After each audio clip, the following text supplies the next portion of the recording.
నాకు బయట కొన్ని పనులు ఉన్నాయి, చూసుకొని వస్తాను. సరేనండి. అసలు తను ఎందుకు రాలేదు? తను వచ్చి ఉంటే కనుక తనను చూసేదానిగా హ్యాపీగా. సరేలే, కాకా పట్టడానికి హ్యాండ్ బ్యాగ్ ఇద్దాం. అమ్మి హ్యాండ్ బ్యాగ్ అమ్మే ఒక మందిగా ఇస్తాను. ప్రియా, నీకోసం నేను హ్యాండ్ బ్యాగ్ తీసుకొచ్చిన, తీసుకో. థ్యాంక్ యూ అండి.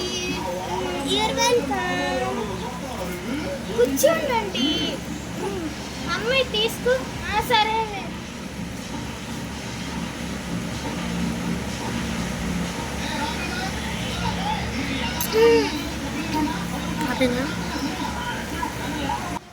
ఏమండి, నేను వెళ్ళొస్తానండి. సరేనండి, వెళ్ళండి. మళ్ళీ పెళ్ళికి కలుద్దాం. రేపేగా అండి పెళ్ళి? అదే నేను చెప్తున్నానండి. బాయ్ అండి. బాయ్ అండి. బాయ్ ప్రియా. బాయ్. బాయ్. కొడలా